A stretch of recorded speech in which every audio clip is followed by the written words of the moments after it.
Oh, freedom, oh, freedom, oh, freedom over me. On Sullivan's Island, the English established a pest house where they could quarantine people off of incoming ships.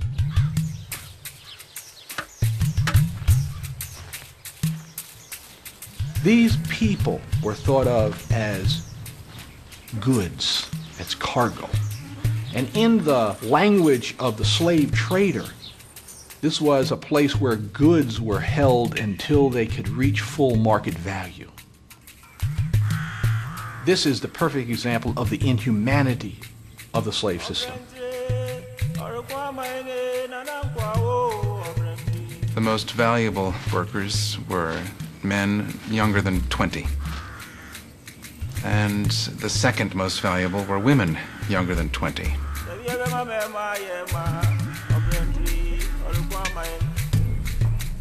Children were young and inexpensive, and they would grow up and live a long time and produce a lot of rice.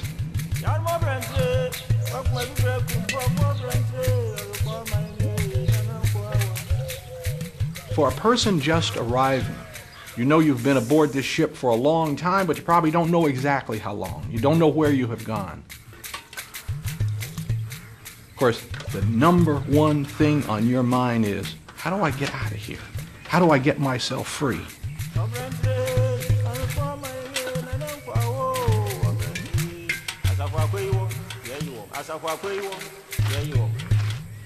Those who died were probably buried in mass graves. The people who had died en route were probably 1/4 to 1/3 of those who had actually boarded the ship.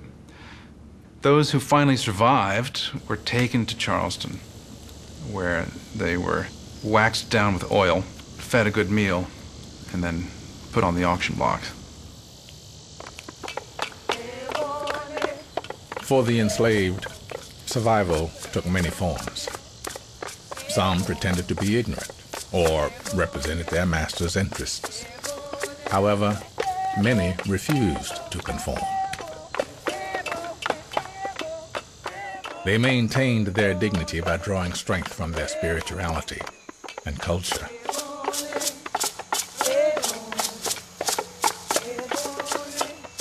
Even though people may not have spoken the same language, and even though people may have been rivals traditionally in their homelands, there would have been a certain spiritual bonding that took place, that people came together and fused themselves together in this new world.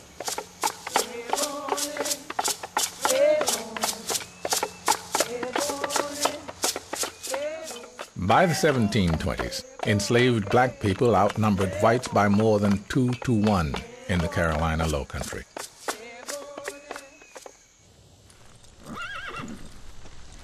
Slavery was probably unique in every region where it flourished.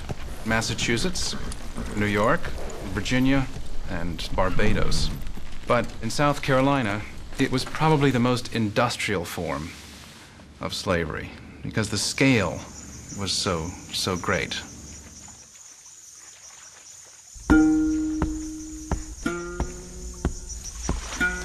The task system was something that was unique to South Carolina, whereby enslaved people had a given assignment on each day. So they usually went to work in the morning at sunrise, and a day's task in the field would be to hoe 1/4 of an acre, which was 105 feet square. And people spent most of the year up to their knees in mud, bent over, tilling away at the soil under the sun. Rice was a very demanding master.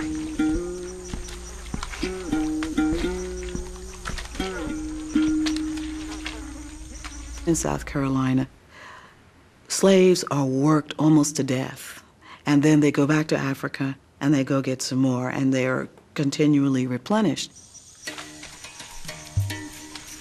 And in Central Africa, men generally don't do agricultural work. There's even a proverb. If you want to humiliate another man, you say, "You're no man, take up a hoe," indicating that only women would do this kind of work. And yet here in South Carolina, men were being forced to work right alongside of women.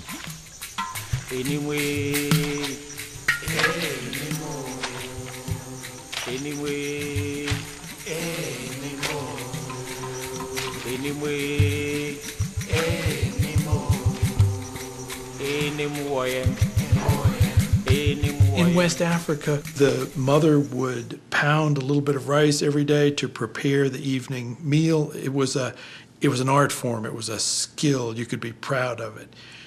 You then found yourself doing the same thing. You're growing rice, but now it's completely different. I call you. Oh, I call you. The sound of the pounding of rice in Africa was the sound of domesticity, but the sound of pounding rice in South Carolina was the sound of exploitation.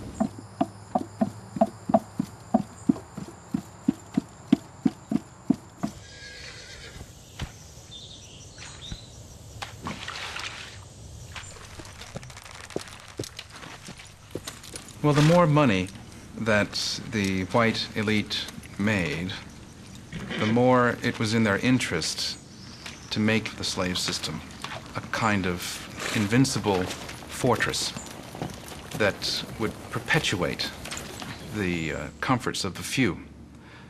And so the incentive was, for those who ran the society, to set up extensive policing systems.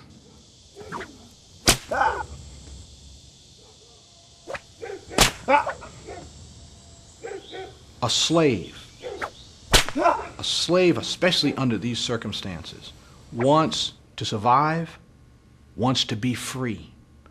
And it also doesn't take much imagination to understand the anger of being enslaved, of being held against your will, seeing your loved one subjected to treatment that no human beings ought to experience. The first time, your punishment was whipping. If you ran away a second time, there would be an R branded on your right cheek. The third time, one of your ears would be severed, and another R would be burned onto your left cheek for runaway. And if you ran away a fourth time, if you were a man, the punishment was castration.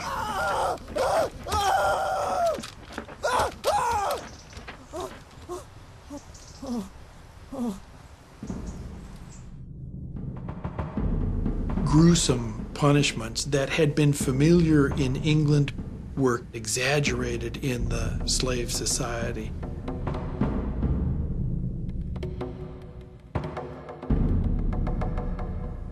The planter had to calculate that I can punish this person even if they die. I can import new people from West Africa, and I'm making so much money in this process that I can afford to do it.